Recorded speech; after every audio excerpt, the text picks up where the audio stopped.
Hello, everybody. Welcome to All Star 15 TV. On the broadcast tonight, it is the Hutch Paints 100 from Watkins, Glen. It is the National Sim Group Cup Series. Before we get started, it is time for our pre-race festivities. For tonight's invocation, it is the driver, the number 97 for Hutch Sport Racing, Mr. Gary Wells. Thank you, AJ. Let's pray. Lord, our hearts are hurting. And right now we are going through a lot of tough times right now, whether it's the loss of a family member or a close friend or something like that, God, especially around the holidays. It's not easy. And I know we're still grieving the loss of Robert Hartzo, a.k.a. Rocky. But Lord, heal our hearts. And as we grieve, let us not forget the joy that Robert had whenever we did anything, and to always serve his memory well. And it's in your name we pray. Amen. Amen.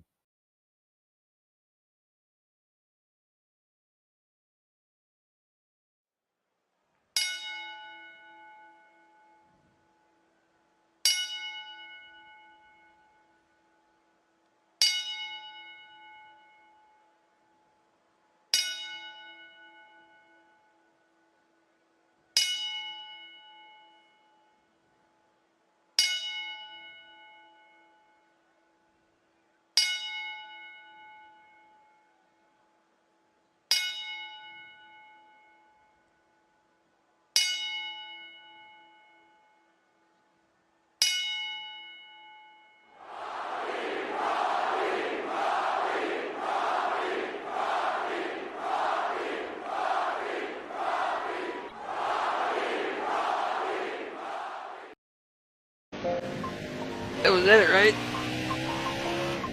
What? That was it, right? We're going to 40. No. 30. We're going to 40. It's been a long Well, I died.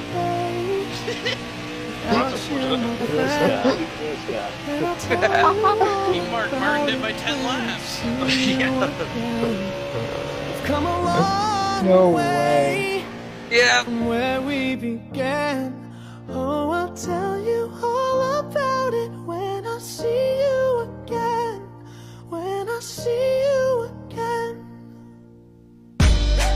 Damn, who knew? All the planes we flew, good things we've been through.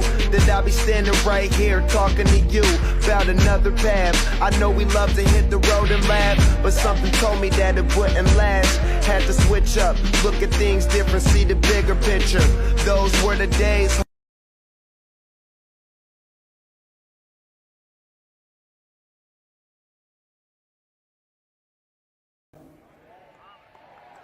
Here to perform our national anthem, please welcome award-winning, multi-platinum country music icon and star of the upcoming Fox series Monarch, Trace Adkins.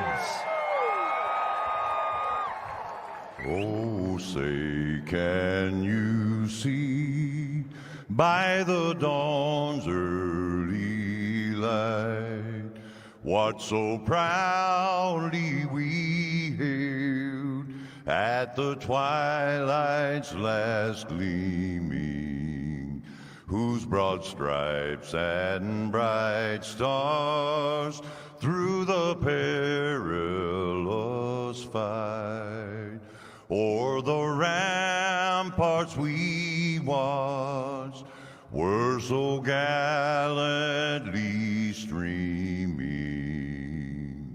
and the rocket's red glare, the bombs bursting in air, gave proof through the night that our flag was still there. Oh, say does that star-spangled banner yet wave o'er the land of the free and the home of the brave.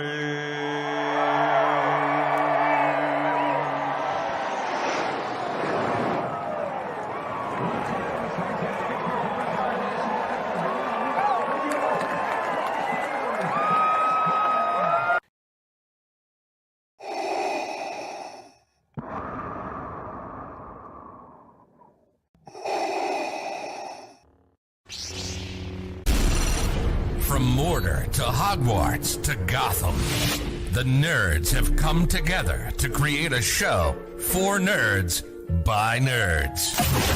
Join nerds doing nerd things as they talk about all things nerdy. Stay up to date on the show by liking the Nerds Doing Nerd Things Facebook page.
Hello, everybody, and welcome.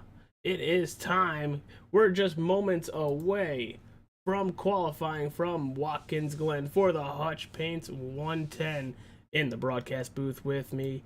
It is the admins of the Thunderstorm League of Racing, both Devin Mosley. Hello. And Noah Wilson. Hello, AJ. Hopefully I sound better this week. You 100% do, buddy. You 100% do. Good. So, first off, let's get into it. Watkins Glen International. Noah, I know you're some sort of a road fan.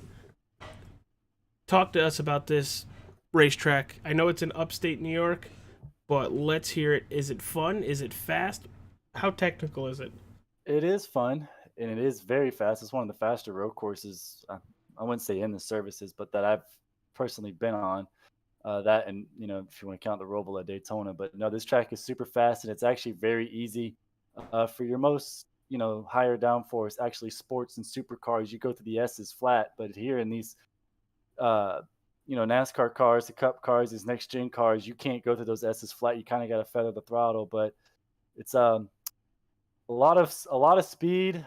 It's not the hardest on braking, but it's a fun track, especially if you're not too familiar with road courses. It's a good track to come to, and it's obviously been good to me, and I enjoy being here, and I enjoy coming here. Devin, same question, my friend. This is personally my favorite road course to watch. Growing up watching Tony Stewart and Jeff Gordon just be the only winners here. So I had a lot of fun here. It is like the fastest. It's a speedway of road course racing here for NASCAR. So you're gonna see a lot of fast action coming out of the S's, going up to the bus stop, and some very hard braking in some of these corners. It's going to be really important in turns 1 and the bus stop, how well you brake so don't miss those corners. Absolutely. Yeah. As we're going to start seeing people now that the drivers meeting is over, going to try to get 1 or 2 laps in practice. What are you expecting in qualifying? You know, we know Rambler, Landon Williams, Dalton, and also Jacob May to be normally very fast. Do you think maybe a Mike Robinson or a Mike Campigio, do you think they can use the familiarity of this racetrack and put up a fast time, or do you think what we see in practice is what we're going to see in qualifying? I think it all comes down to who can repeat what they did in practice. As you can see, Scott Ramler, the first time I broadcast these guys, he came out to Sonoma and just flat out dominated. So I wouldn't be surprised if he does the same thing today. But if you look at the times, I mean, everybody's within a couple of tenths of each seconds of each other. So it can be just really who's able to come down and put a solid lap in now versus what they did in practice. So I think it's just going to be who can get that good lap in with the time they can't have. But I wouldn't be surprised if it's practically the same order as it was in practice. Yeah. I haven't seen many like groupings of practice. Mostly what we've seen is single car runs.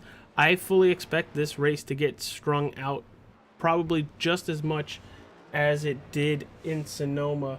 But for tonight's race, it is the Dash for Cash qualifying event. The top 4 finishers tonight will go on to Richmond Raceway next week and battle for a $15 prize courtesy of the Nerds Doing Nerd Things podcast. I was almost hoping you were saying $100,000 Dash for Cash because AJ, you're going to have to tell me to sign me up in this race. I don't think he has that kind of money. You're telling me Nerds Doing Nerd Things doesn't have $100,000? I think you're hiding something. I wish I was. I wish I was hiding something that big. But looking at the stages for the race, Noah, real fast. 10, 20, and then 45. We do not call cautions for stages. We just continuously run the race. Now, with it being 45 laps, you think we're going to see people run it backwards, or do you think we're going to see people just cut it in half, Devin? I've been talking with some of these drivers here, and a lot of them are planning to try to cut it in half. But if you have a long run car, I could totally see you like maybe stopping early, so you can like get into like the prime of your tires late. They don't wear that much, as I found in my experience. It's kind of like a nuisance eventually as you get later in the runs of how well you've taken care of your tires heat-wise, so like they're not overheated when we get to these high braking zones. Well, before we go to qualifying, there's the checkered in practice. Want to show our beautiful sponsors in the bottom corner or bottom of your screen. The Nerds Do Nerd Things podcast new episode came out today on their channel, Wrestling Over Everything, Drinking Bros, Auto Racing, and Hutch Paints. And tonight's sponsor of the race, it is Hutch Paints, the 110 at Watkins Glen. I did want to point out the fact of, the difference between this track and Sonoma. I don't know what it is, but this track is one of the very few tracks within the iRacing service in these next-gen cars where there is tire wear. I think this is a track that I actually did take tires at. This track and the Roval at Charlotte are the two tracks that I've actually taken tires in my pit stop. So they'll definitely split it in half because, I think they can only make it about halfway on fuel. So it'll definitely be cut in half, but I also wouldn't be surprised to see guys take tires at this Oh, there he goes. At least it's an outlap, and his tires are warm now. But he can also hit the reset because he hasn't passed the start-finish line yet. Now, if you hit the reset, do you get brand new tires? Yep. Yes. Brand new car. Oh. Personally, I think I would have stayed out there because now you just warmed up the tires for one good lap. But it's not like these cars, these cars here, these cup cars, unlike, the supercars and the sports cars and the prototypes, you want to go now. This is the time to go. But in the supercars, the sports cars, all those, your typical road course cars, you got to let those hot tires heat up a little bit. Yeah, first driver we're going to take a look at is the driver, the number 10, Jacob May, the Stepping Stone Foundation Toyota Camry. He's going to cross the line right now. I think he's just starting this is his first lap right here. This is his first lap. Now, coming into turn 1, you would think you'd want to use all that runoff, but first of all, you don't because you'll get off track and your lap won't count. But I've come to find out if I keep my left sides below the rumble strip, I can pick up a lot more time than actually fully running off. Now, I say that, but if you really do fully run out, then you can pretty much keep the same time. But for the most part, I found myself making a lot more time by keeping myself under. Now, qualifying is completely different than the race. Qualifying, you need to really stay away from getting those invalid lap times. But come race time, if you hit it, you're going to slow down in a little bit anyway. There's no incident limit tonight. So if you're gonna run it like they do in real life and run it wide, you just can't do it in qualifying. You know, what doesn't make sense about this racetrack? See, right there, for him, that wasn't off track. But if he were to do that on turn 1, that's off track. iRacing, explain that, please. Well, it isn't off track there, but you gotta go a little bit further. Like you gotta go like 3 car lengths off. But at that point, your lap's no good anyway. Yeah. But Jacob May goes P2, AJ Cruz goes P1 in that 75, and then goes Landon Williams crossing the line. What Jacob May did right there was a perfect turn 1. That's exactly what I was talking about. That's a lot of time could be gained by what he just did there. So you're all saying that this is the easiest kind of road course on the schedule for the NASCAR vehicles. Pretty much. Why is that? It just flows properly. It's a purpose-built racetrack, not just for IndyCar, but back then when they built this racetrack, because it was initially our actual street course, is that they had to build it for IndyCars that were actually back then clunkier, like these modern-day Cup cars. So it just fits the style so very perfectly, as it was built for like a clunkier car, a more sports car, if you will.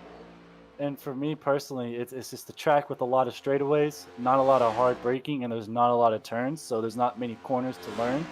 So it just makes it a lot easier, and the corners are not very hidden.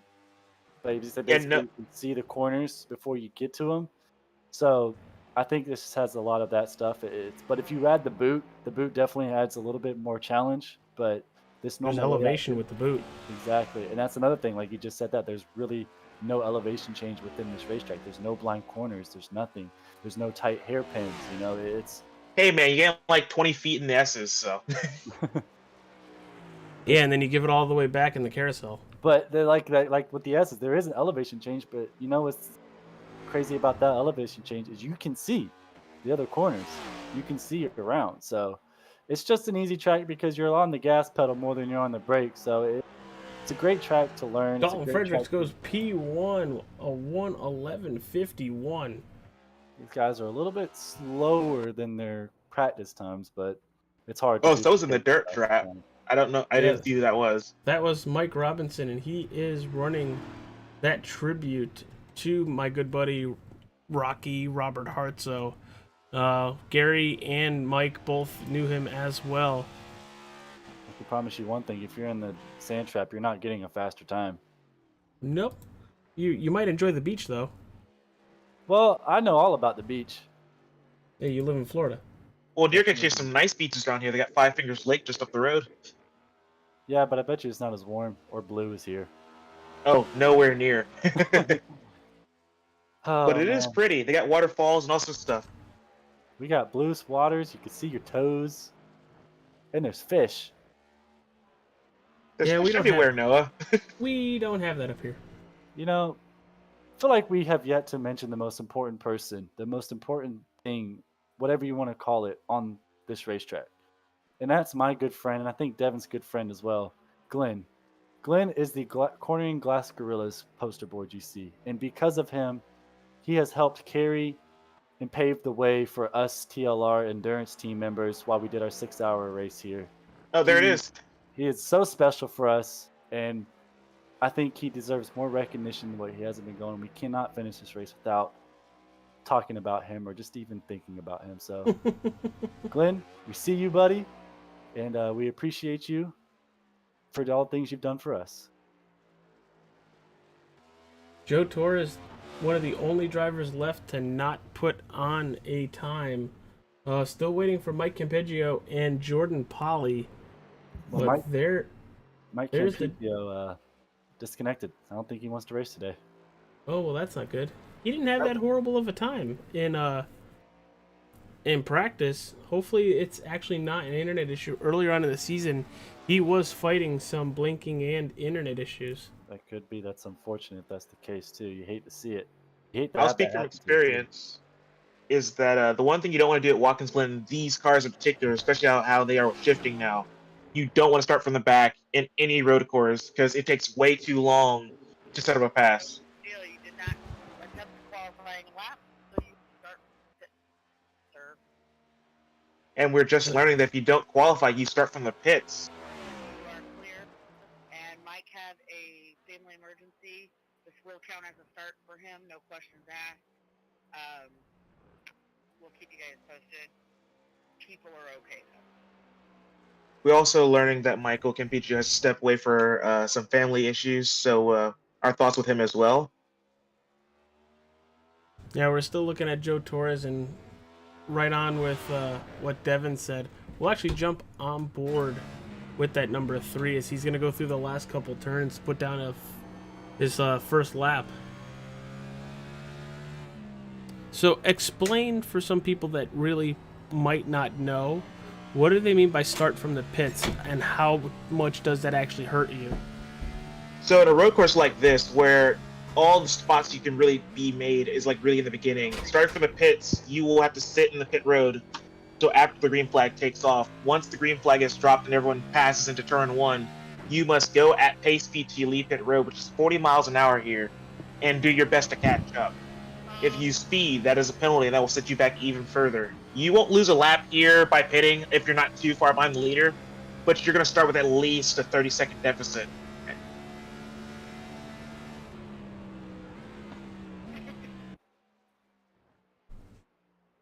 Congratulations, Alton Fredericks. Yeah, to add to that, what Devin said, yeah, when you start in the pits and you miss the start, not only does it, when the field goes by, that makes you sit down there for about an extra 10 or 15 seconds, but with no cautions, I mean, you got to be lightning speed to get up to the front to even have a chance to win. So basically, starting in the pits just basically says taking your win right away from you. I mean, the chances are not, the odds are not in your favor, not even close.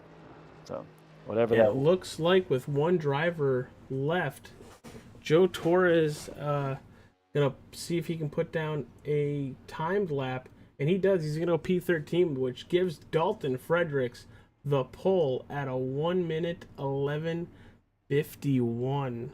I'll tell you what, I think this top 4 right here, mainly maybe this top 3, this is going to be an exciting race, and hopefully we don't see a domination again. Although, I mean, if that's how it is, then kudos to that driver. But man, how exciting would it be to watch 3 guys go at it for 45 laps? Oh, someone's bound to mess up. Someone's bound. And they're fast 45 laps. Yeah. Well, here's the thing. I mean, I've watched Scott, and I would be surprised if he actually finds a way to mess up. And we're going to warm up. So with this 5-minute warm up, we're going to take a quick commercial break. And when we return, we'll see the end of warm up, but then the start of the Hutch Paints 110.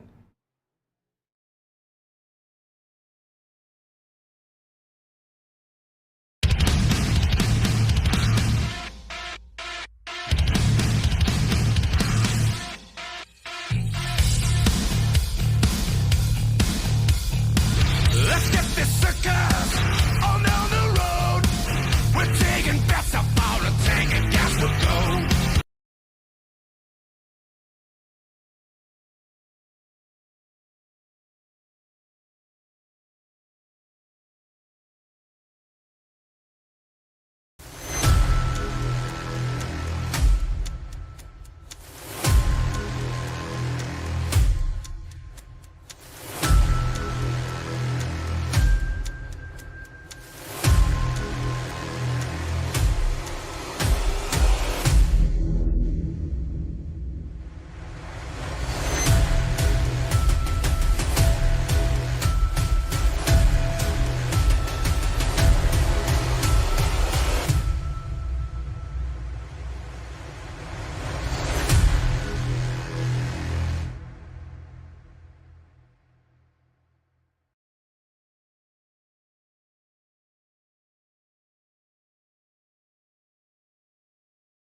From Mordor to Hogwarts to Gotham, the nerds have come together to create a show for nerds by nerds. Join nerds doing nerd things as they talk about all things nerdy. Stay up to date on the show by liking the Nerds Doing Nerd Things Facebook page.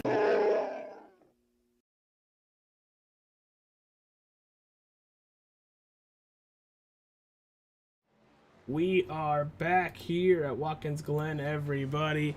Getting ready to grid up. Just 50 seconds left. Noah Wilson, Devin Mosley. I'm AJ Capola in the broadcast booth. Guys, we're looking for a fun race tonight. A racetrack a lot of people are good at. Unlike Sonoma, the Roval, Coda. Everybody seems to be hitting their P's and Q's on the racetrack, Noah. Is that a testament to the drivers, the racetrack, or the car? I think it's a little bit of both. These guys already got a road course under their belt this season, so they kind of got used to that. And this track, as it is, being as easy as it is, and these cars being as road course friendly as they semi can be. But I think we're going to run into the same problem as Sonoma. I think passing's still going to be an issue, especially at a track like this where there's not much braking points. But overall, I think these guys are, this track's easy, so these guys are already good at road courses, so this just makes it even easier for them, and I think it's going to bring some spectacular racing for tonight, and I'm excited. So am I, as warm-up is over. Here is your starting lineup for the Hutch Paints. 110, Dalton Fredericks and Jacob May are your front row. Row number 2, it's Scott Ramler and Landon Williams. Row 3, AJ Cruz and Andrew Moore.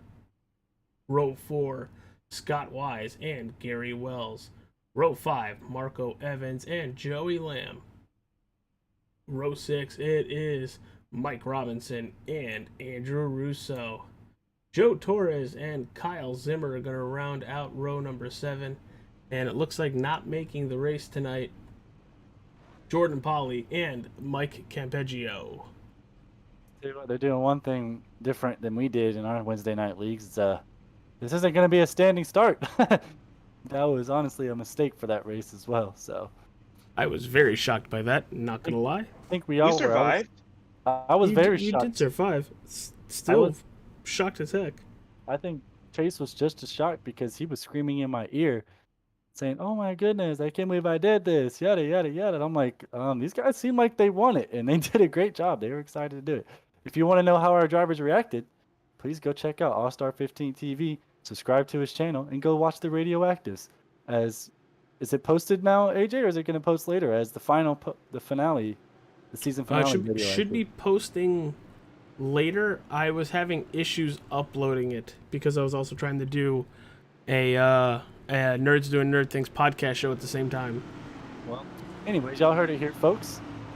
Make sure you subscribe and ring that bell so when that video goes live, you won't be able to miss it. And I'll tell you what, man, they're fun to watch, and it's definitely can provide hopefully some good entertainment by anybody who's just an iRacing fan who wants to. I'm pretty sure Michael Eckhart by himself is enough entertainment.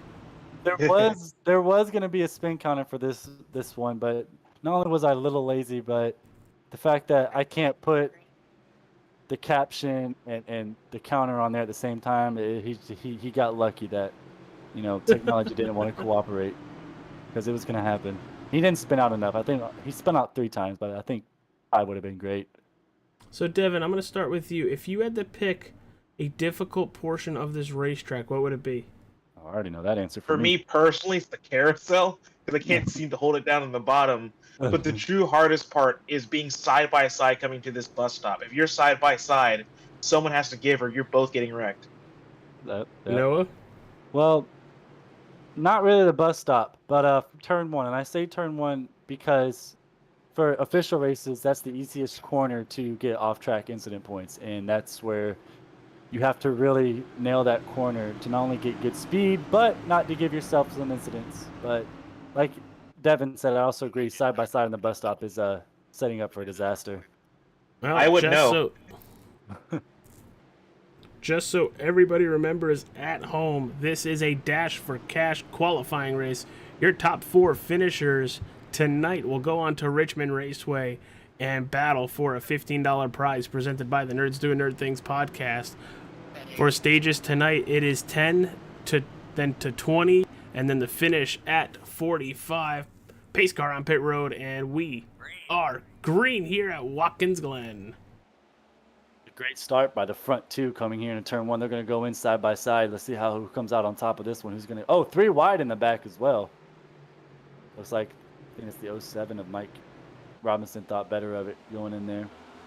Yeah, they didn't pan out as wide as I thought they would, which is really smart on their part as they come up here through the S's.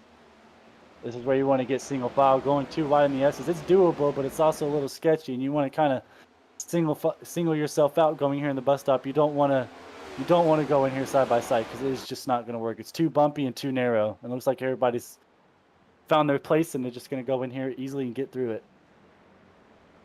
Yeah. Oh, there's someone spinning in the back.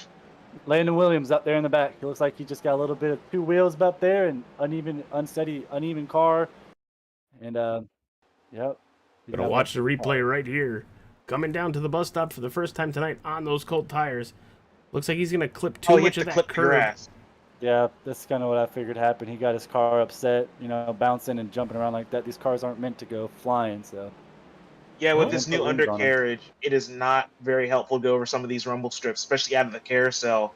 It'll bottom out your diffuser, and it actually lifts your tires off the ground, so you actually have no grip for a second, and your tires are spinning, and there you go. At least he didn't hit anything. No, that's awesome. Yeah, that is the great part, because if you hit something in these cars... Oh, no, there goes the leader! Oh, no! Oh, Dalton Fredericks hard into the wall. Good thing these are composite bodies. I don't think he has a broken toe link. I think he'll be able to roll. Yeah, but there goes all his speed. Does he just carry too much speed and they get on it too hard? There's not much right there. There's not much grip tires in the grip.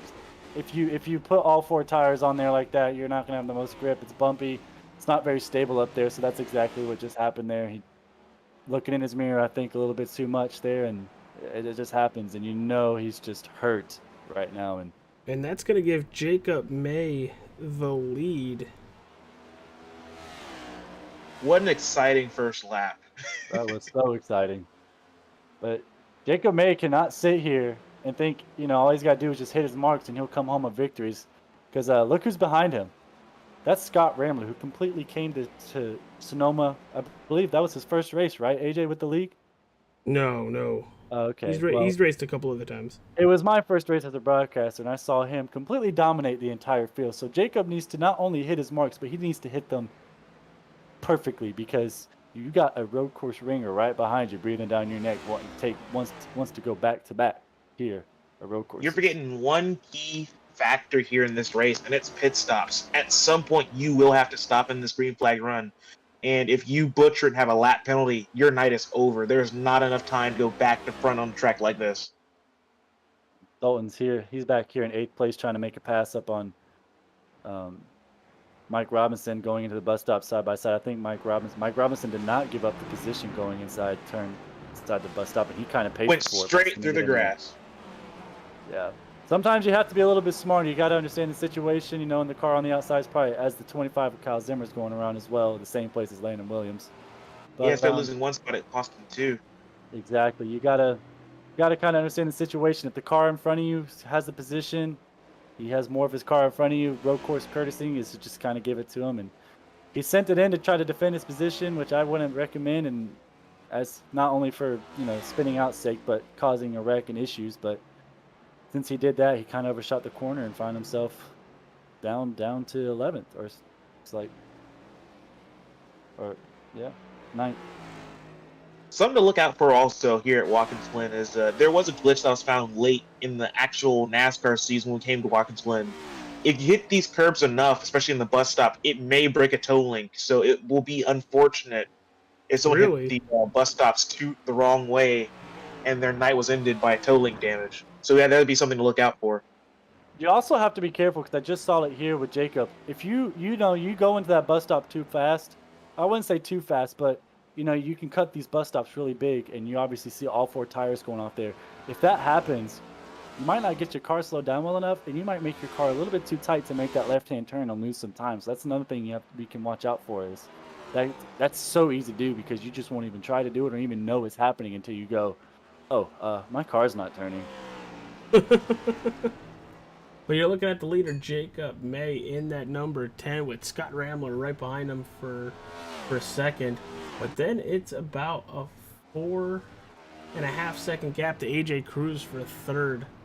You know, you never want to say it this early in a race, but I think right here, your top two guys right here, unless something happens, this is the guys one of these guys are probably going to win because these road courses, as they spread out, you kind of find out where you belong in the racetrack. And I think we're finding out who belongs here in first and second right now. And not sure how much time AJ can catch up to him unless they start racing or AJ just really starts putting out some crazy lap times that are faster than the two leaders here. Well, he's not putting bad lap times down, but they are a half a second slower compared to our top two drivers. But he's the only driver in the field, you know, just outside that 112.5. Everybody's 13.5, almost 114. So he's running competitive lap times. Probably going to be nice and easy for him to hold on to that third place. Well, we can't crown a winner yet because if it's anything like the race we had, I made a slight mistake, came back on the track too soon, and actually took out the leader. So anything can happen. I don't think he's too mad at you anymore because he's a two-time champion now. Yeah, he is. But it'll be interesting to see, you know, with the road courses, it's not like ovals where you can have a little bit slower lap time, but you can make up that time on a draft. Here at road courses, being a couple tenths off, that adds up as the laps go on. So, you know, if he can't really pick that up, then he probably will lose time slowly as the laps go on. And Frank's car doesn't look too hurt. We just saw him make a pass for fifth. No, I think he's still fine, making ground. As long as he didn't break a toe link with these cars that are made of more than just steel. I don't know what they're made of, but it's probably just solid rock. They say composite, but without all these concussions we're going, it might as well be steel. And I feel like he got pretty lucky because these walls here, Devin, you know, have a bit of issues. You can get stuck to them. They can just make you flip out of nowhere. So he caught a bigger break by just being able to think that his engine's not messed up or his car's not as damaged because it could have been a lot worse. He could have been like stuck in the wall. Yeah, it's like if you pay attention to the TLR ad that will come on eventually, just look at the end of the video for Michael Eckhart spinning in the air. Yeah, you can get grabbed really easily here in these fences because they're not like the fence you see at the oval tracks where they're somehow just done better. If you hit these fences right here on the side of the this front straightaway on the left side of these cars, they will grab you and you'll be stuck there, and that is your entire night over. Fun fact, that was only lap 2 and Michael Eckhart was already a modified flipping up in the air. Man, the season's over and you guys are still ripping him. Hey, he's Mr. Radioactive for a reason. And you know what? What makes it... Oh, it's the 97 of Gary. Almost cuts the nose of 76 going into the S's. That was close. That was very close, but look at the battle right behind him. Marco Evans, Joey Lamb. Yeah, three-car battle right here. And they're going side by side. I have to figure this out before they get to the bus stop. Yeah, I think... Oh, so he's going to send it. Marco, I think, is going to say, go ahead and have it. I think Marco is a little bit slower than these guys, and I think he's kind of holding them up, but he's also at the same time. That's just a polite thing to do. Yeah. Like, if you know you're slower, and the only way you're going to get it is off a pit strategy, just let them go. Like, don't get yourself punted, this early in the race. It'd be very unfortunate for you.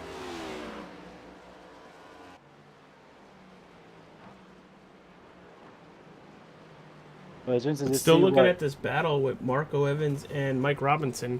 No, what were you going to say? So I'd like to see what's going to happen between these two because we already saw earlier that Mike is very aggressive and he'll send it on a turn if he has to. So we got a battle for the lead. Oh, this is a better battle to watch, that's for sure. Scott, as no surprise, is back up here looking to take the lead here. And now, well, if he's smart, he'll run a good carousel and he'll set him up for turn 6. Well, if he's also smart, you can get Jacob looking in the mirror and you can force Jacob into a mistake and make an easy pass. But this is a battle of, we're watching some of our top dogs right now really have to put on a really good show. We have to see how well Jacob can keep his composure and how well Scott can hit his marks to keep the pressure on to make a clean pass. Now this will be exciting to watch.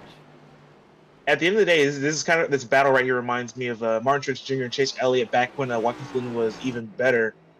And Jacob just slid up that corner a little bit. Didn't mean to interrupt you, but that opens the window for Scott to close the gap a little bit. It does, yes, it but does. Oh, he's gonna see if he's gonna try the to Carling. He played smart with you back. Oh, he's sliding through turn one. That's gonna really close in. They're gonna be side by side. He is there. The pressure's Rambler there. P1. Not quite clear yet. Not quite. They're still there. The preferred line coming into this last S, but Scott's gonna have the preferred line. Oh, he pinches him a little bit, but Scott now has the preferred line going to the bus stop. Who's gonna give and who's gonna take here?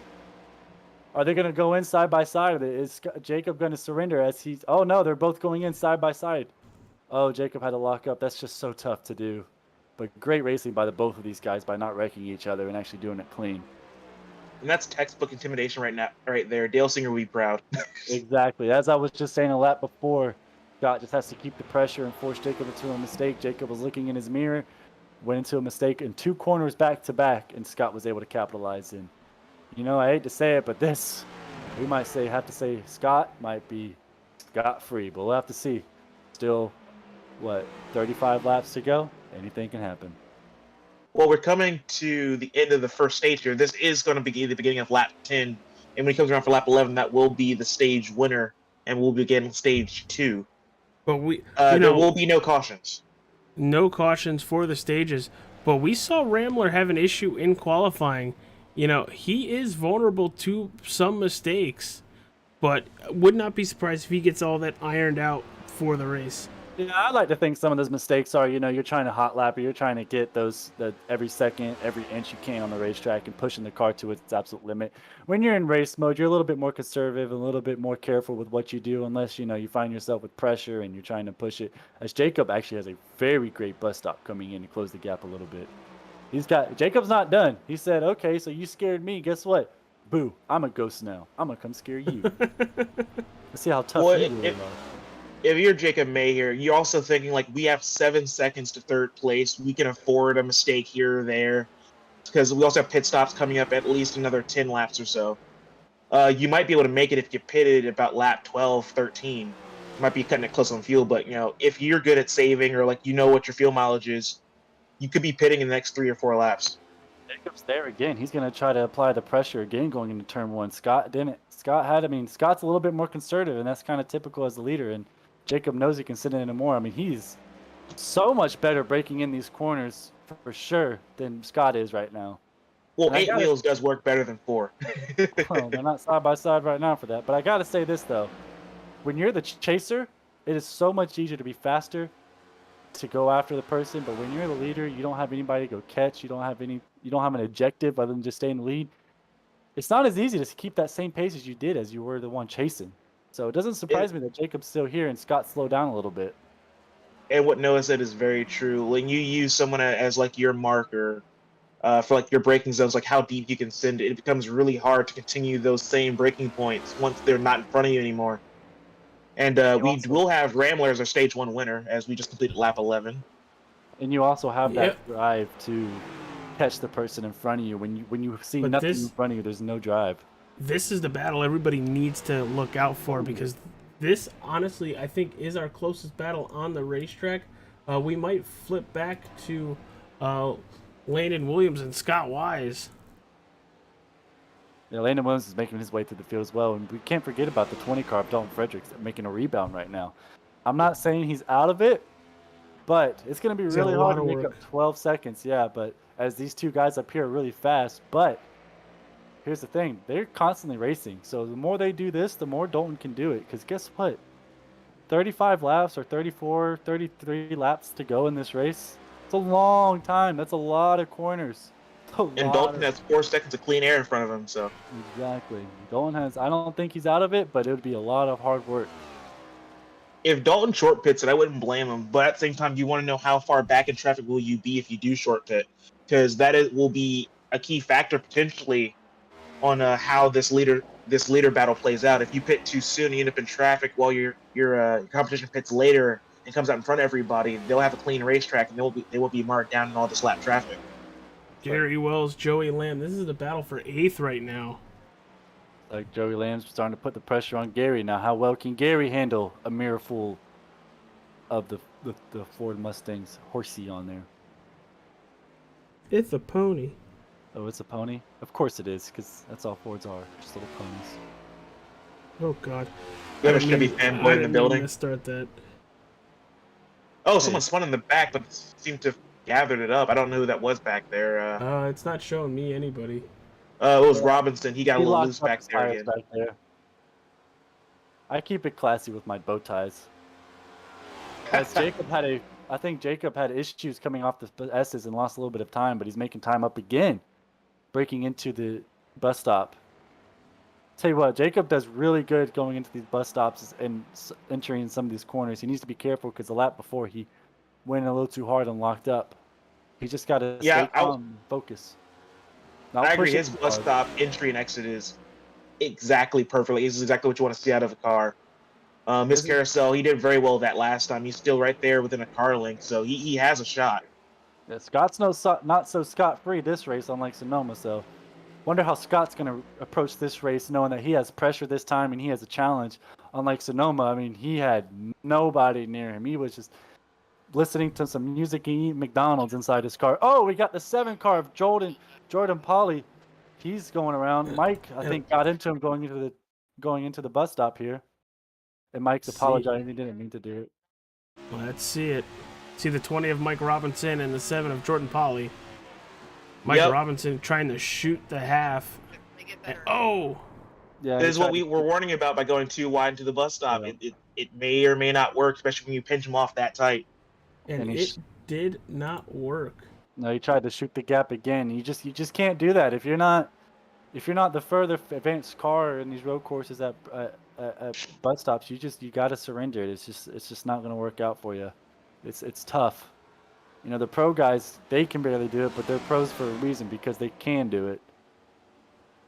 At least we're not at like one of these like indie specific tracks where like the bus stop has like a wall on both sides where like you're just gonna die for doing that. Like we are lucky to have so much runoff on both sides of that bus stop so that their nights aren't completely over, but it is very much ruined for the time being.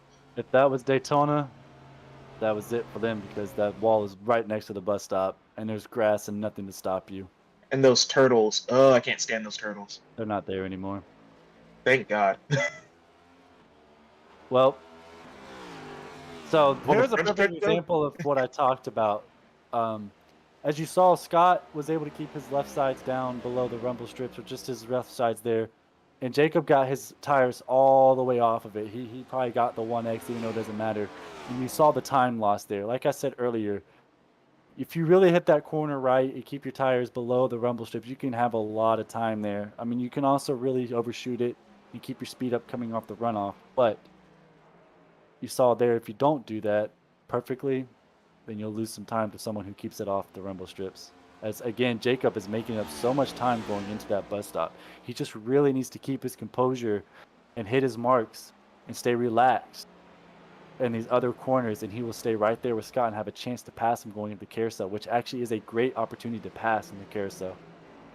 Yeah, there's 2 keys to running turn 1. You either fully commit to braking and making that apex, or you fully commit to overshooting the apex to try to get inside of or outside of your competitor going into the S's. So if you don't commit, that's where you lose the time. They both went way out there. They're still going to do pretty good there. But I think Scott has the better turn 1. But we will see here, and we'll watch Jacob will close that gap going into the bus stop. I guarantee it. And this is one of the fastest part of the racetracks as well. And this is probably the heaviest braking spot, even though it's not quite. You know, you're still going over 100 miles an hour into these corners. As I think Jacob came and closed that gap again, as expected. It seems like Scott just does the first sector a little bit better than Jacob does here and has a better exit drive off here. But I think they're about even in this sector of the racetrack. But when it comes down to turn 1 in the S's, I think Scott just has the upper hand there. And that's really what's helping him stay in front of him and pull a gap, because those are part of the fastest part of the racetracks. Well, AJ, if you can help us, let's go in car with Jacob May and see like what he's seeing as a second place car as he's going into these heavy braking corners. There it is. There's the Jacob May machine right there as he's heading down into turn 1, all the way down to second gear. That's a great corner by Jacob there. Oh, but he got really loose on the throttle there. If he could have, I would have hoped he would have been able to keep his left tires down before going over that runoff, because I think he would have made a lot more time by staying down there. But I'm interested to see this right here. I want to see how much time he can, how he makes this time in these corners here. Yeah, when you come here, as you see right there, I wanted to mention earlier, man, he does it so good. You want to risk it all and get that car as close as you can to that wall sticking out there and really use up all of that rumble strip as it's within the track limits. But we can see right here, we're seeing firsthand where Jacob is better at, and he is so good from the bus stop to the carousel into these corners here. He just has to figure out how to beat him going into turn 1. He's a little loose going into that corner as well. I think he pushed that corner a little hard and he slid up the track a little bit. Now he's going to lose time on this straightaway. I think he's still in third gear going into that last corner. I think that might have cost him because he downshifted when he would normally be into the gas. And you can downshift in these cars and it'll really help slow you down. And he's still right there. It's so close. Like you can almost touch him. And that's another frustrating thing about these next-gen cars is they're so hard to pass. You can get so close, but these cars just drive off almost simultaneously, it feels like, and you just can't quite close that gap. It's like there's a bubble pushing you away, even though there's really not. As we see Dalton, he made it back up to third. But unfortunately, he's 13.5 seconds back from the leaders. He's running about a second slower than the leaders.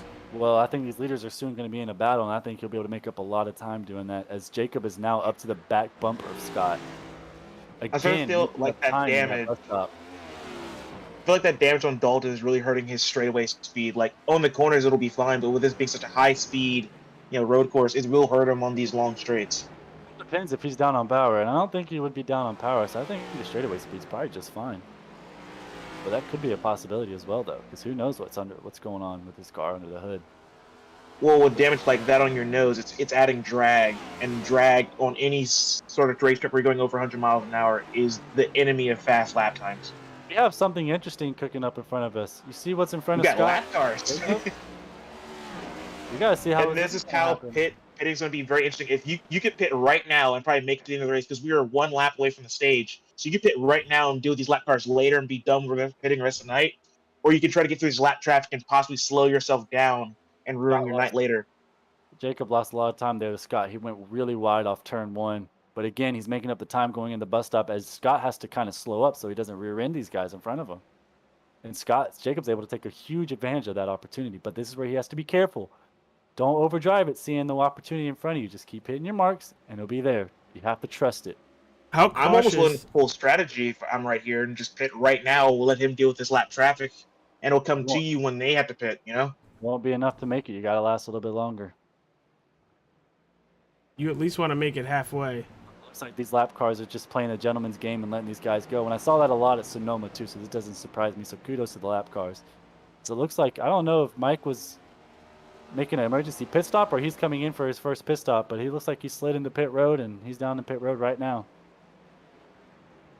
I think you can make it from here, and that we are coming to this is the last lap of stage 2. I think you have roughly about 24 to 23 laps of fuel, so don't think they'll make it yet.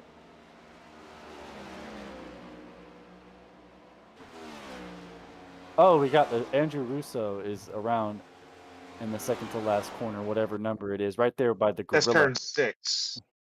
A lot of turns. What they consider turn 6 now. I only know 4 of them. I remember back in the day, these used to call 14 corners, and then they took all the bus stop corners away. He's going to wheel hop. It looked like a reaction to Scott Wise going to his inside. Gary Wells now with an issue on racetrack. Andrew Moore also disconnected due to packet loss, so that is unfortunate on their end. Yeah, Gary Wells going into the bus stop. The 10 is just right next to the 57 right now. They're inside into turn 7. He sends it. And he will make the pass for the lead. Wow, he's right there. They're going to race down the front stretch. They're drag racing. Scott, is going to. Scott does have the preferred line, but Jacob can really send it off this corner and get a lot of speed. Oh, they're side by side. Down. They're bumping. Someone have to give going into the S's. Who has the better run going into the S's? It looks like Scott's going to have the advantage. What will Jacob do going into the bus stops? We know he's really good there. Is he going to be nice about it, or is he going to try to take advantage of it? It's hard to pass in the bus stop. You really can't.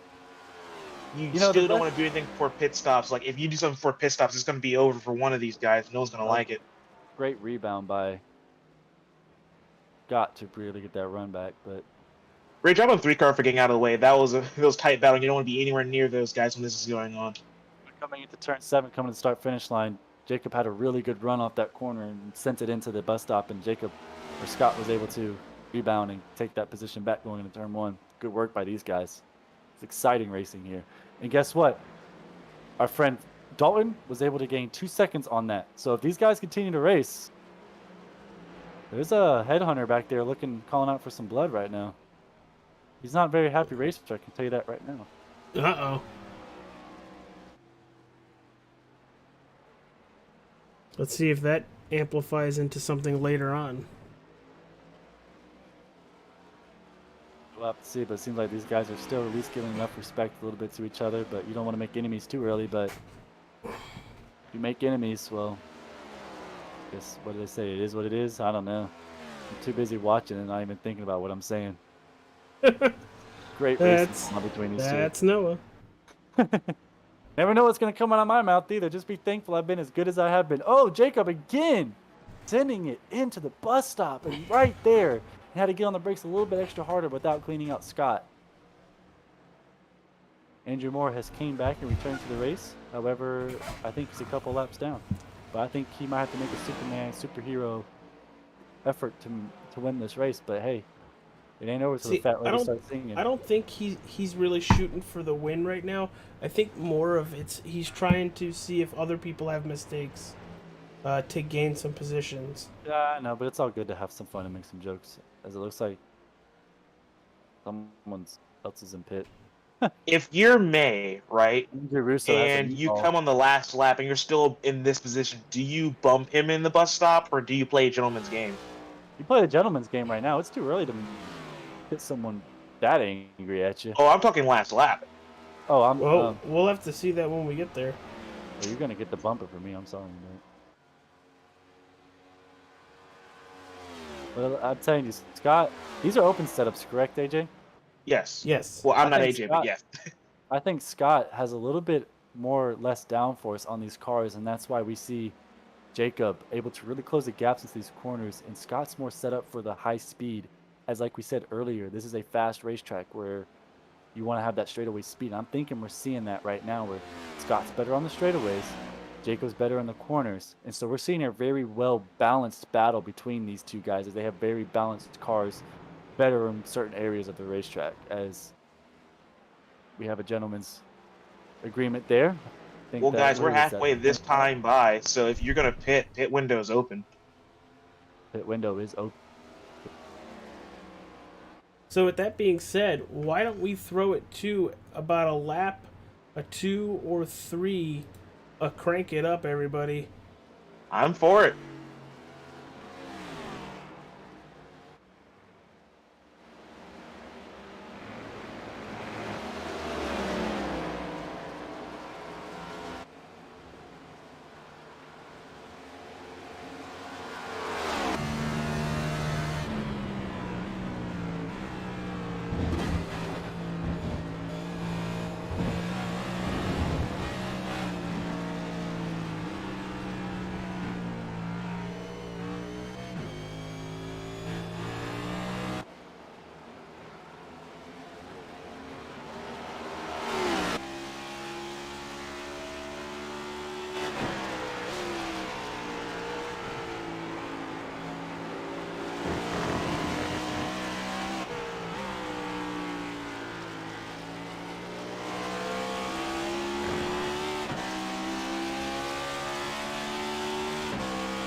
From Mordor to Hogwarts to Gotham, the nerds have come together to create a show for nerds by nerds.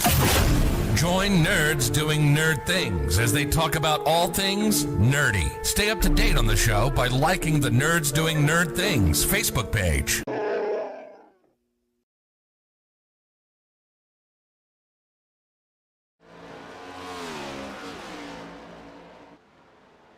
We are back here, everybody, from Watkins, Glen International for Hutch Paints 110.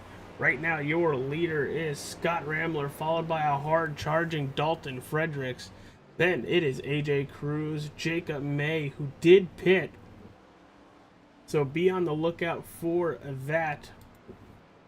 Noah Wilson, Devin Mosley, also in the broadcast booth. I'm AJ Capola. Guys, talk some strategy, because it looked like Jacob May didn't take tires.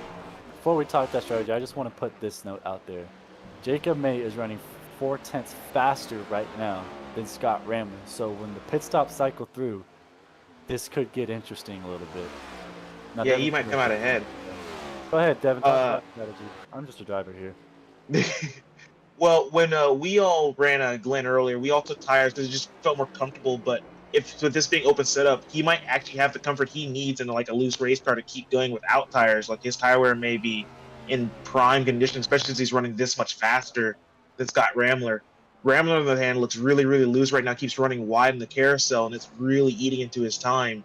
So it's now or never based on if he's going to pit now or try to run this as long as he can, because there's no caution coming. No, not at all. I'm going to say this now, looking at the lap times. Jacob May is 4 to 5 tenths so much faster and a better control than Scott Ramler is right now. So where once Scott pits, he needs to pit now, or else he's going to continue to lose time. Well, He's coming in right now. Yeah. How will he take tires? Not sure if he has a real spotter, but he's making the right move right now, as Jacob May is now in the carousel. So I think Dalton Fredericks is going to stay out, and he's now the leader again. He did not lead that lap, though, by just a hair. Jacob May is going to take the lead because he is coming off turn 6 right now, going into the last corner. Jacob May was able to make up so much time, and he is running such good laps. He is taking tires. Ramler will take tires. He's got to hope that this helps him a lot. Yes, because Jacob did not take tires. Jacob is on older tires right now. And Jacob is now coming to pass. And he drops the jack, and here he goes. He's going to have a a lead. road, and he's clear of turn 1 already. He's going to have about a 2 or 3 second lead, maybe 4. Oh, I think it's going to be more than that. Well, Scott's coming off pit road right now, so it's... See, he's right there behind him coming up the S's, so it's going to be about 2 or 3 seconds. It's Jacob. AJ, what's your difference thing? You had an app for that. There you go. Dun-dun-dun. So there are 2 seconds difference right now. Dogfreck still needs to pit, so he can't win from where he is right now, even with the 23-second lead. It will not be enough. I love it when I call things right. It makes me look like I'm smart. You'll have that every now and then. Hey, I called last week's winner too. I don't think we picked anyone this week, so good job, Noah. So, now let's see what's going to happen here. We got fresh tires and we got old tires, but running really solid laps as well on these old tires. So what's going to happen here? And as I'm 90% sure we might have to ask him at the end of the race if we get the chance to interview him. Scott, is his car tuned to be faster on the straightaways than it is these corners? I don't know, but I certainly believe so. Well, I think what's going to help Ramler with those fresh tires are these braking zones. Yeah, He's going to be able to close in a lot, which he did. He closed in about 3/10 going into turn 1. Yeah, so we'll see how these new tires affect this. This is one of those racetracks where I probably would have taken new tires, especially if you're filling up a fuel tank of gas. You might as well take tires because it takes you about 13 seconds as well to take a full tank of gas if your car's on empty. So if you were an empty car and you're not half filling it up or whatever just to finish, you 100% should take tires. Oh, someone wrecked hard. I don't know where that was, but I heard it on my audio. So did I. It looks like Marco Evans. Yeah, in the bus stop.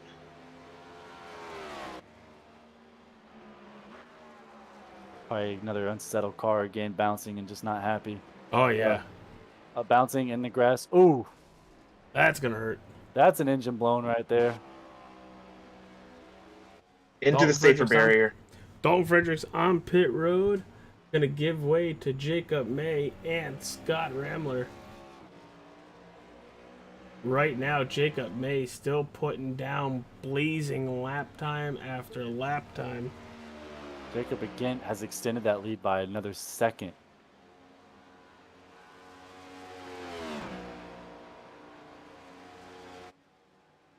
Well, Jacob May's showing us maybe tires aren't that important.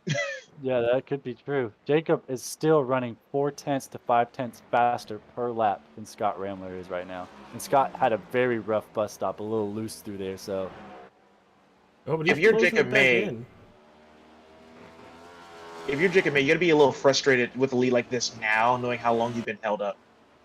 Oh, 100%, but it makes you also realize how much better you were. And you just needed an opportunity like this, so you must also feel good knowing that he went ahead and got by him this way, and now he can just run his laps knowing that he is faster than him. You can probably be a little bit calm knowing you have the speed that's faster than Scott. I mean, that would be me in the helmet. Like, thank God I finally got to pass this dude. Let me just get away from him.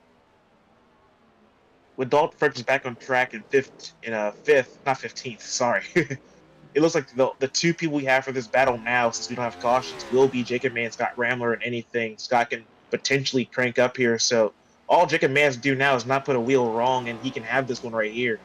He did a great job of keeping that wheel while he was keeping the pressure on Scott. But we saw what happens when he starts feeling a little bit of pressure. He locks up and misses corners. So as long as he keeps this no pressure, I think he'll be just fine. But if there's pressure again, I wonder how he'll respond the second time. Because the first time he didn't handle it very well. What we're going to do right now is we're going to run through the top 5, because those are the only drivers on the lead lap. You have Jacob May, your leader, over Scott Ramler in second. Third is Landon Williams. Fourth, it's AJ Cruz. And then fifth, Dalton Fredericks. It's amazing not having a lot of people on the lead lap. But then again, you got our leaders putting down blazing laps that are 2 seconds faster than the rest of the field. Watkins Glen is a short road course track as well. Hey man, this is how God intended road course racing to happen. No cautions. If the leader laps the field, he laps the field.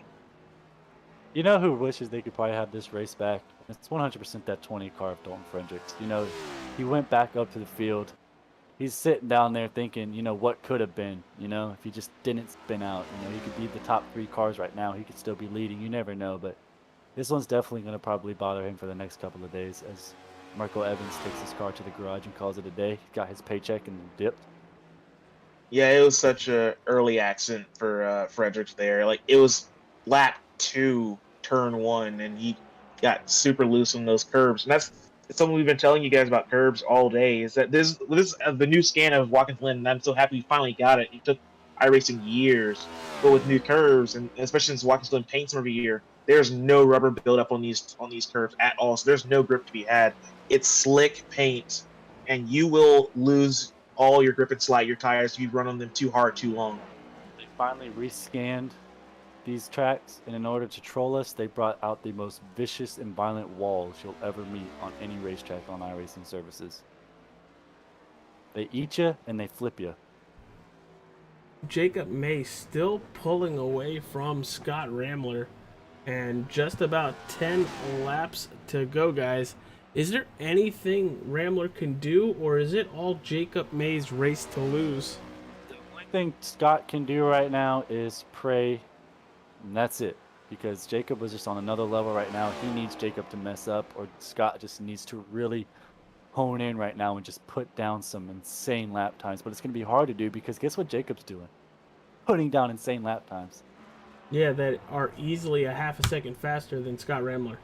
But again, I noticed, I watched the time. Scott gained a lot of time on the straightaways. I can't wait to ask him, was his car tuned in for these straightaways? Because it just seems like he gets a lot of ground gain on these But here's the thing, why would you tune it for the straightaways on a road course that only has 3 straightaways? It's that fast of a road course, man. Like, it really is. It's fast and it has long straightaways. But when you get to this back half of the track, like here, is where it's cars like Jacob's will shine. But in this part of the track, the front half of the track, is where Scott's will shine. So People think that the Roval is the fastest road course we have, excluding Coda with their even longer straightaways. But before we got to Coda and the Roval, this was the longest straightaways we had on a road course. It was super fast. It'd be really fair to have a high braking package coming into these bus stops and then turn one. Even the Roval isn't as fast as these cars are going right now. we also can't forget the battle that Dalton still has to have. He is one position away from going in for the Dash for Cash race, and he is 7 seconds behind AJ Cruz in that 4th spot, in that final spot for. And he is closing in on AJ Cruz that last lap by over 2 seconds. Oh, yeah, I firmly believe he'll catch him. He'll catch him, and he'll catch him right there near the end of this race. So it'll make an exciting last 2 laps. If he's anything like me, he'll make that bumper real wide through the S's, give you a hard time getting to that bus stop. And if he's anything like me, if you keep doing that, you're gonna make me mad enough. You'll go meet that inside wall and go talk to Michael while you're at it. Okay. Hey, listen, if there's money involved, all bets are off. I'm not a dirty racer. I would love to try to get by you cleanly, but after many failed attempts, something has to be done. I'm gonna try to race. All right, so I'm Ryan Newman, and that guy over there is Joey Logano. He's just gonna bump and run you. Well, here's the thing. I'm gonna at least attempt to make the corner. Unlike Joey Logano, who didn't. Yeah, didn't he shove Mark Martin out of the way in Pocono? He shoved Mark. I mean, he basically wrecked William Byron as well. So. But guys are savages right now. Get two of us together in the booth, and we're going to do a lot of savagery. Don't want to close that gap down to 4 seconds after it was just 7 previously lap ago. So he's going to get there. Oh, yeah. Well, if he hasn't been out there real quick. But, I mean, it's going to be near the very end of this race, and he's going to have to make a decision on how he's going to make this pass.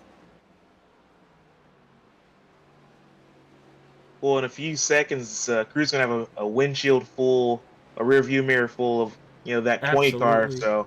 As Dalton, another 2 seconds faster that last lap. Oh, he's going to get him probably a little bit quicker now. But as Jacob, again, just extending his lead, I think visually himself seeing that he was faster than Scott gave him a lot of confidence into that car, knowing that Scott didn't pull away. And now that he has no pressure behind his mirror, he can hit his laps, he can run his own race, and he's really honed in right now. I think this is Jacob's race to lose, and he's able to really the one who gets away scot-free. Yeah, if you're Scott Reynolds, there's not much you can pray for. We don't even have tire failures in the game right now, so you can't pray for something to happen to his tires or anything. He's gone. Not only is he scot-free from the rest of the field, but he's also scot-free, literally scot-free. He has no Scott in his rearview mirror. You like what I did there? Oh boy, no! I feel like you're starting to search for some stuff, pal. Oh no! There goes the 20. Oh, he saves it, but that's going to cost him a lot of time. He goes right into the wall. I think he got a little bit too much in the grass, trying to really use up that racetrack for the apex. Oh, now he's losing 6 seconds. Yeah, I think that might be his night. I'm telling you, Noah, there is a lot of aero damage to be had on the front of that nose. And if it is as bad as it looks like, it might have cost him. Oh, I hear someone else just hit the wall. Yeah, I heard someone. Heard an explosion. Boom. Could you imagine iRacing having explosions for real? Suddenly you see a car go boom. Up in the flames. Oh, that'd be funny. Not in real life, of course, but... Well, yeah, no kidding. This is the video game. It'd be hilarious. Could you imagine them saying, well, instead of blowing your motor just having this gray smoke, you just see a giant mushroom cloud. Oh, that'd be hilarious. iRacing, make it happen. Oh, it was someone on pit road. It was Gary Wells. His motor finally expired from sitting in the pits too long. Ouch. As AJ's now coming into the final corner. Coming into the start-finish line. And Dalton's really trying to rebound from that. He still has time. But he doesn't have any room to mess up anymore.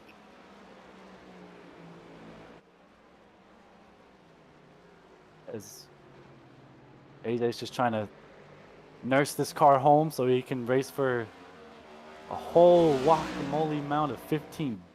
$15,000. No, don't even put that up there. Hey man, $15 buys me 2 Big Mac meals. Whoa, I don't like Big Macs. Or a racetrack on iRacing. That is true. I know what I would do with that $15. Buy the new BMW? I have that. I'd probably just put it in my bank and just be $15 richer. Now, AJ, this is going to be iRacing credits or cash? Yeah, or it's choice? iRacing credits. Okay, well, that would not be in my wallet. It will definitely be in for something that maybe I want to get. I'll just save it until Coda. You don't have Coda. I do have Coda. Unfortunately. Dalton closing in once again, down to 3.5 seconds. Does not surprise me. I kind of expected that to happen. You think Dalton is a trooper. Think he's driving like a pissed off teenager right now? More than that. I mean, look at him sliding. He's got his elbows up. He's tying his seatbelt. He's probably got his chin down. Well, He last doesn't even know lap, what day it is. AJ Cruz did a 1:13.05. Dalton Fredericks a 1:11.67. We could get I inside am the impressed. He is still that fast with all that damage on his nose. If we could get inside the cockpit of Dalton Fredericks, I'm pretty sure we'd hear the song Freebird playing. Oh, yep, I hear it. Copyright says we can't play it for you, but we can hear it in our hearts. Play Freebird. You know the song I'm talking about, AJ? It's that meme song that's used when people are just driving wild and free. Then I will say this: I'm surprised no one's missed really the bus loose. stop and had to stop for it. No, That's I'm something I thought surprised we'd see by that, more too. often. Yeah, I agree. Now, if I'm the 31, I don't want to be involved with Dalton right here, and I'd move in this next corner if I were him. The 31 got away for AJ. I'm assuming he'll do the same for Dalton here, as Dalton is, I mean, he is so close, but gosh, time is running out. The back end is stepping out at every single corner. He is pushing this car. He is so pushing, and the fact that he's behind Dirty Air is just not helping him with these corners, but looks like the 31 of Scott Wise is going to let him have it here. Very nice. Well done for him. Yeah, I was about to say, like, if he doesn't give it up soon, there has to be some sort of bad blood to be holding him up this long. Oh, that is a great turn one by Dalton as well. He's going to carry a lot of speed going into that corner. Well, he's got 3 laps Oh, to he do just it. got loose coming off that set. Oh, man. That's not going to be good. You don't want to lose any speed going through this part of the racetrack. Well, I think a lot what's going to help him here is his braking zone. He's hit it almost every time, as he does again. It's a great bus stop. There's so much time to be gained and lost in the bus stop. It's not even funny. As AJ is just probably looking, I don't know if he's looking at his relative, and if he is, he's probably starting to feel that pressure and just hoping he can hang on for 2 more laps. That's all he needs is just 2 more laps, and it's, gosh, it is so close. Dalton's really gonna have to dig this next coming lap. Oh, if I had a battle and 3 laps to go, I'm turning that thing off. I'm not looking at it. I don't want to be stressed. I gotta know if I'm gaining time or not. Sometimes it's better not to know. 2 seconds for 2 laps. He's gonna have to gain a second a lap. And we've seen Dalton do almost 2 seconds in 1 lap, so. That's a perfect turn one right there again. He gained a half a second in turn 1. He's gonna have to gain another half before this lap is over to even have a chance. When is he going to start feeling a toe down these straightaways? With his bumper, as soon as he gets within 3 car lengths. Another great bus stop again, closing that. Oh, gap. he's no, wide. AJ. That's going to help the 20 so much. He's starting to feel the pressure again, just like Jacob Okay. earlier in the race. I told you, if I was in his situation, I would have that relative turned off. I'm not looking in the mirror ever again. Well, it doesn't even matter. Even when you look in the mirror, you start seeing you get a little closer. It still adds more pressure as well. He's going to be here for this white flag lap as May takes the wrestling over everything white flag. He's taking it yet.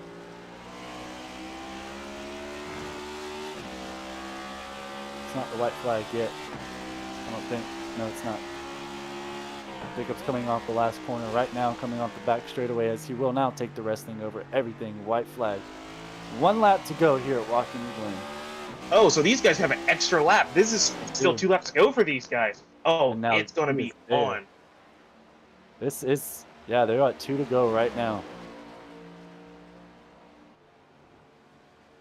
As Jacob May is with a beautiful 7.5 second Do you lap. think Dalton's setting up Cruz?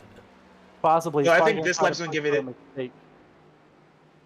He's going to try to give it an honest, good try this lap, but next lap, all bets are off. He's going to put his bumper in there, and he's going to get that spot one way or another.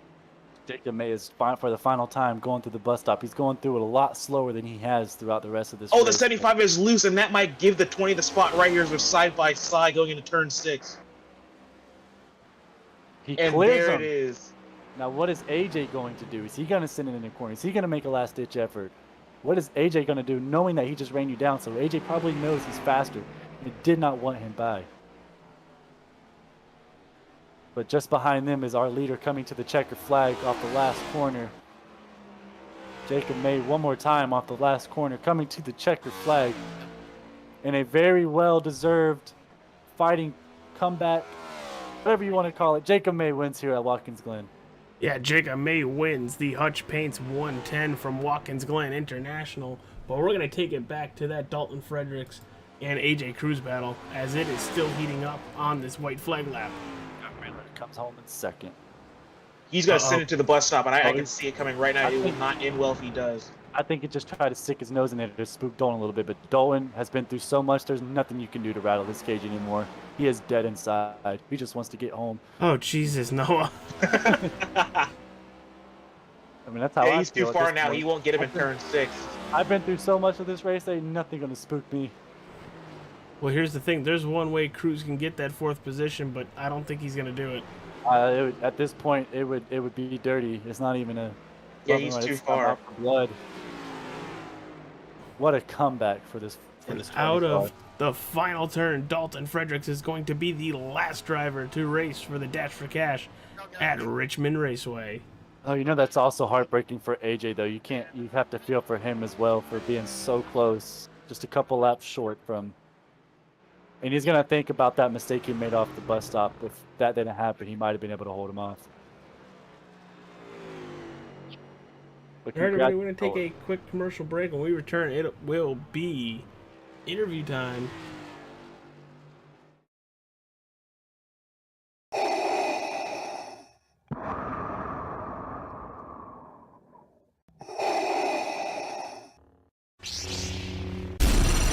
From Mordor to Hogwarts to Gotham, the nerds have come together to create a show for nerds by nerds. Join nerds doing nerd things as they talk about all things nerdy. Stay up to date on the show by liking the Nerds Doing Nerd Things Facebook page.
And we are back. It is interview time with our podium finishers. Off the bat, we're going to talk to our race winner, Mr. Jacob May. Noah, you're down with the winner. Take it away.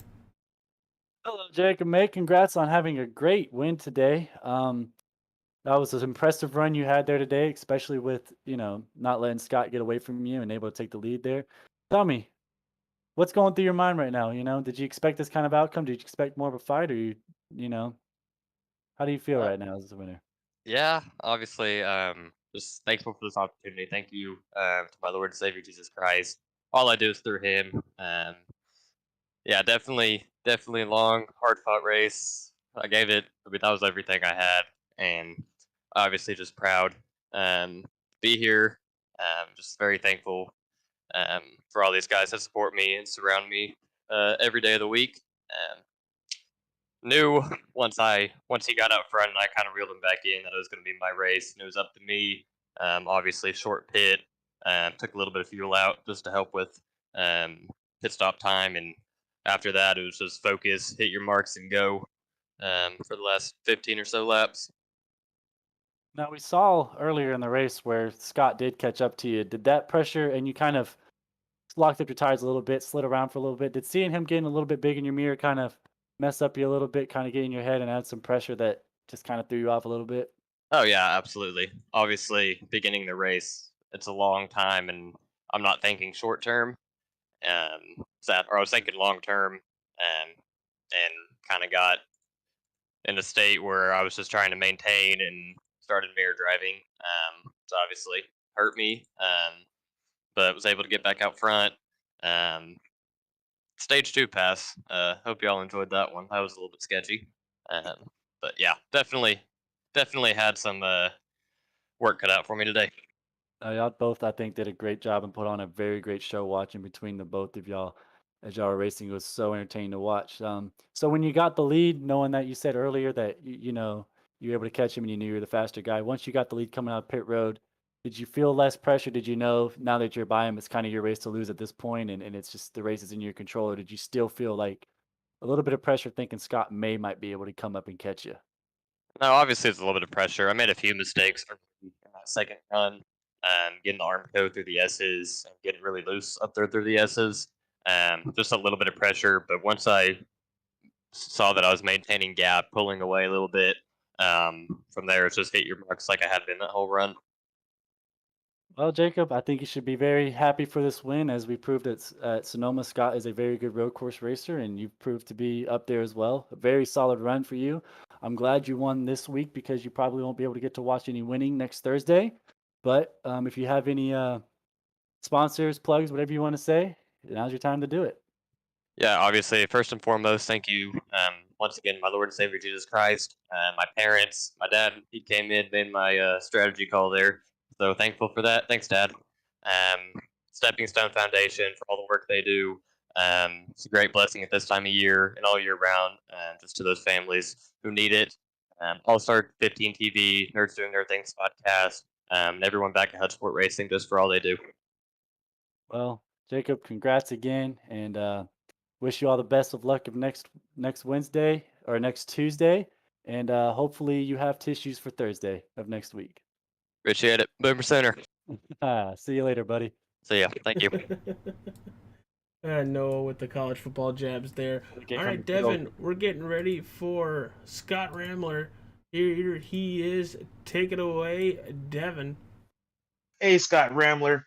Sucks about the second place finish, but you put on a really good show for us here in the booth and for the broadcast. It was really entertaining. How does it feel right now being that close? I can't say that I'm disappointed.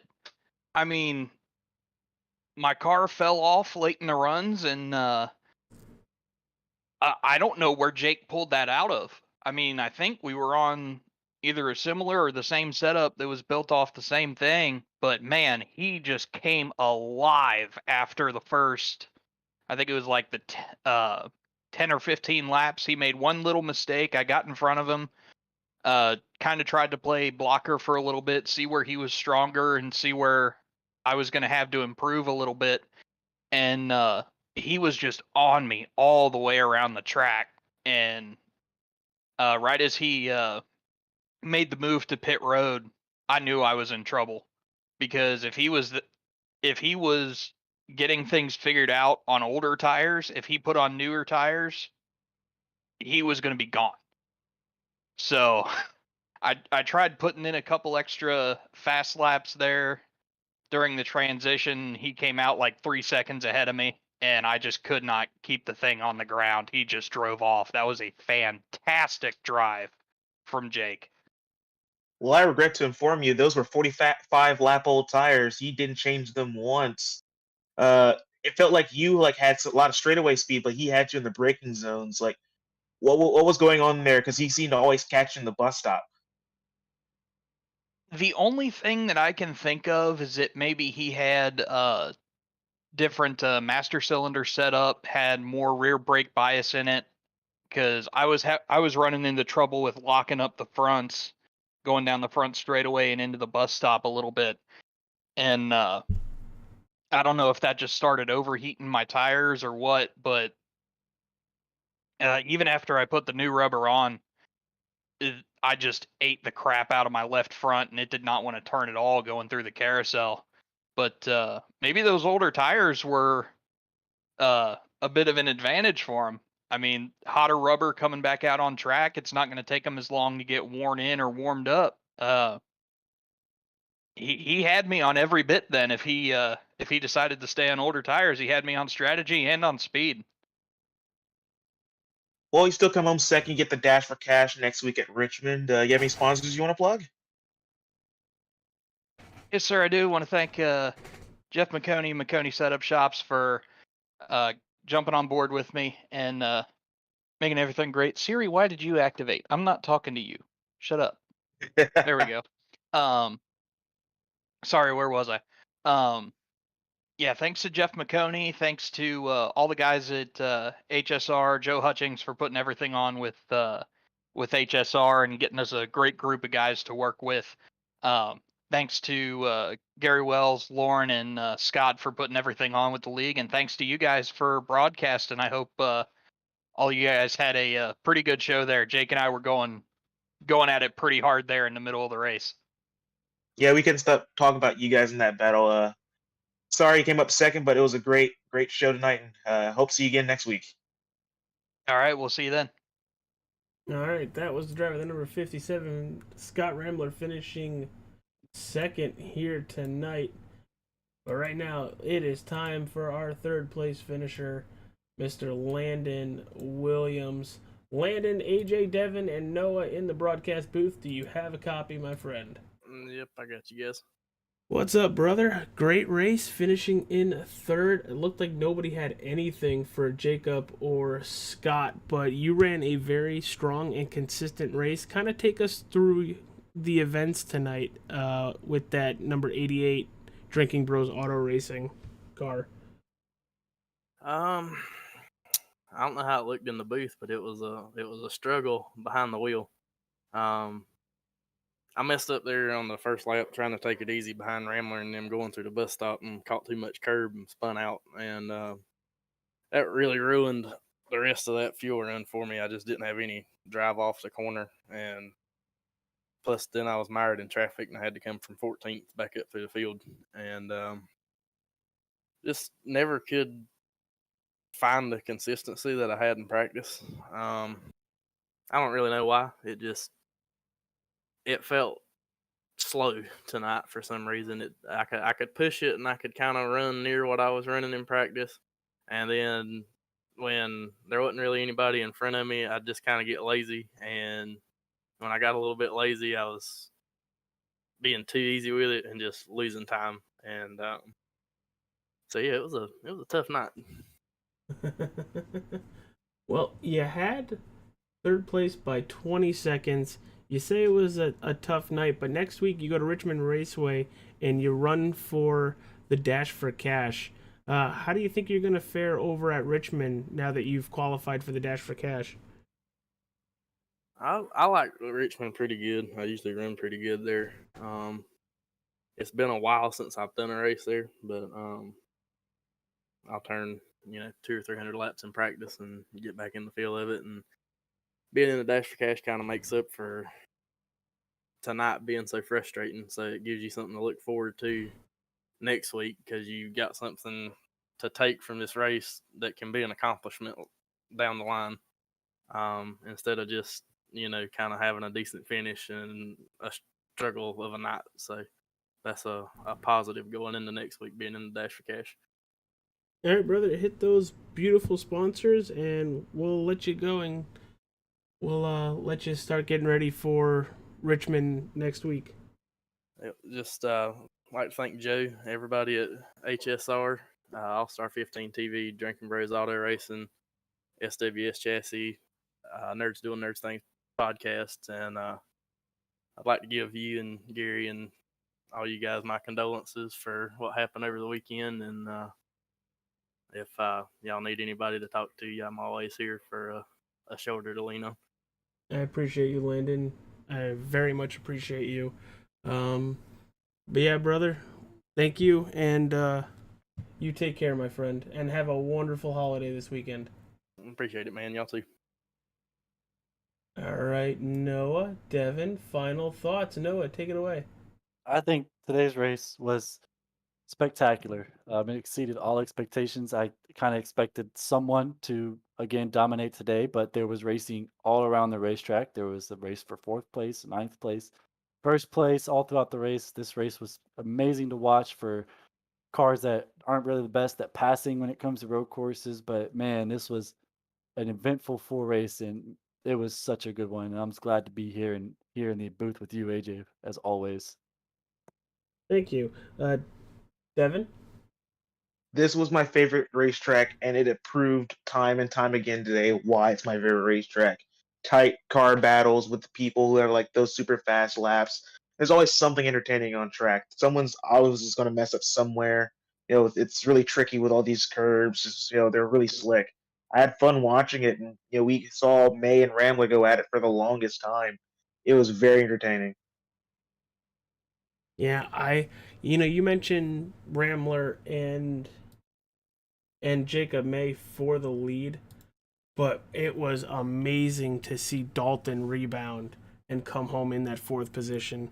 I know probably not where he wanted to be because he qualified on the pole, but holy crud, was that 20 fast coming to those last couple of laps, and he put himself into that Dash for Cash position next week. So kudos to him. I know it's probably not the position he wanted to be in, but what an amazing rebound.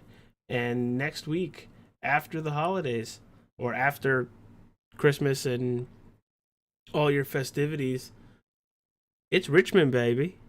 We're going to go to that 3/4 of a mile racetrack, and we're going to run 2 hundo laps. It's a lot of laps there, AJ. That is a lot of laps, but This race right we'll there. do it. Toyota-san. It's gonna be fun. It's half of the actual NASCAR distance. I think they run 400 there. Yeah, that's an NIS distance I would know. All right, everybody, stay safe, stay cool, don't do anything stupid, and please enjoy your holiday. Go relax, go spend time with your family and your loved ones. We will see you on the next broadcast. Peace out, everybody.